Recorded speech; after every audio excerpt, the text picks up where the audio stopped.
કંઈ પણ પૂછપરછ માટે સ્ટેજ આગળ કોઈ આવું નહીં. આપણે માતાજીના મંદિરની જોડે કેતનભાઈ અને હિતેશભાઈ બંને ત્યાં આગળ ત્યાં સેવામાં એ સેવા આપે જ છે. કંઈ પણ પૂછપરછ કરી હોય તો સ્ટેજ આગળ મહેરબાની કરી કોઈ નહીં આવું.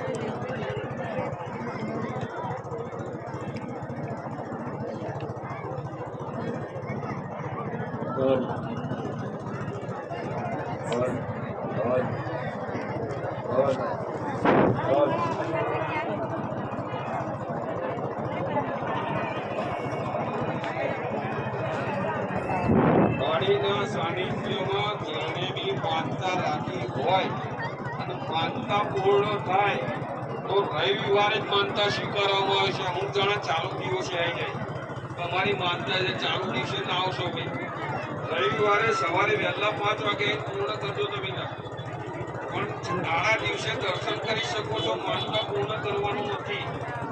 વત્તા તમારે રવિવારે સવારે 10 થી બપોરે 3 ની અંદર જ આવવાના. 3 વાગ્યા પછી આવશો તો ફરીના રવિવારે નામ લખવાનું નથી. એટલે 10 થી 3 ની અંદર આવી જાવ. જ્યારે માતાજીએ છોકરો આપ્યો, છોકરી આપ્યો, વર્ષે આપ્યું હોય, મોટી બીમારી હોય, જે બી હોય તો કેતનભાઈ હિતેશભાઈ ત્યાં નામ લખે છે. એ જે પ્રમાણે સૂચના આપે એ પ્રમાણે તમારે કરવાનું છે. એક મઠની અંદર તમારી માનતા પૂર્ણ કરો ત્યાં કરી દેવાની. પછી સ્ટેજની ઉપર આશા નહીં રાખવાની. માળીના હુકમથી જ કામ કરે છે બધી સેવકો. વત્તા તમે અમુક જણા એમ કહે કે અમે માળીના હાથમાં જ આપીશું એવી માનતા ના રાખશો તમે. કારણ કે તમે જેમાં ફરી દુઃખમાં આવશો. કારણ કે તમે માનતા એમ રાખો માળીના હાથમાં અને અમારા સેવક ત્યાં કરાવશે, તો તમારે એવી જ માનતા રાખવાની કે માતા બસ મારું કામ કરો. હું ફૂલની પાકડી મૂકીશ, પણ તમારે તારે આગળનું કશું જ નહીં કરવાનું. સેવક આગળનું તમને કહેશે કે આ જગ્યાએ તમારે માનતા પૂર્ણ કરવાની.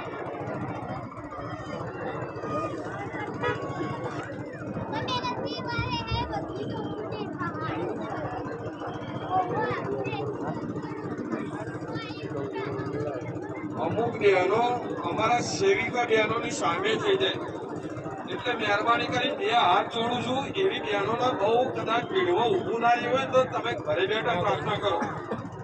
અંદર મઠની અંદર નહીં જાઓ તો માતા તમારી પ્રાર્થના સાંભળશે. તમે કદાચ રાજીને ઝઘડીને સાફા ખાઈને જશો, માતા કામ નહીં કરો તો એમ કે છે ખુખારગલીમાં કામ નહીં કરો. તમે ગુના કરો છો અહીંયા ઉપરથી, તમારું કામ થવાનું એમ ગુનો કરી દેશો એટલે માતા કે હવે કામ નહીં કરે.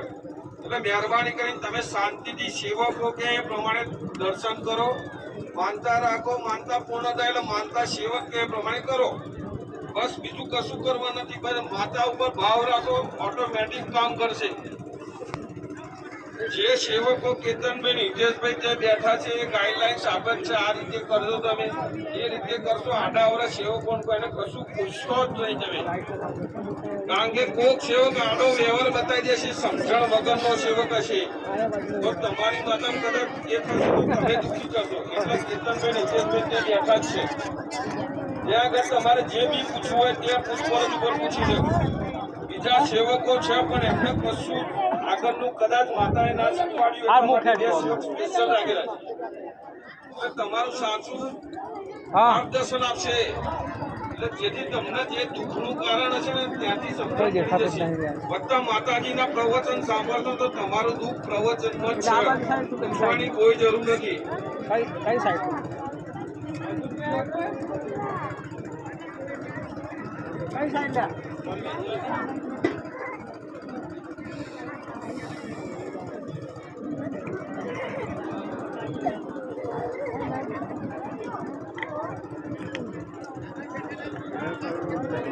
માતાજીનું આગમન થાય પછી 2 કલાક બેસવાની તાકાત હોય આગળ એ જ બેસજો મહેરબાની કરી.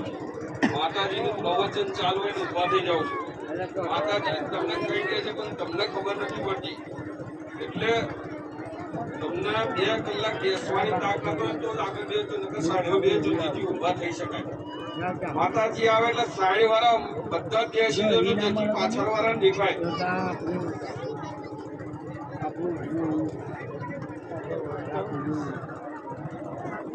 Wala mo હું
બેન ને રમીલા બેન ધજા આગળ જતા રહેજો, તમારી દેરાણી રાહ જોવે.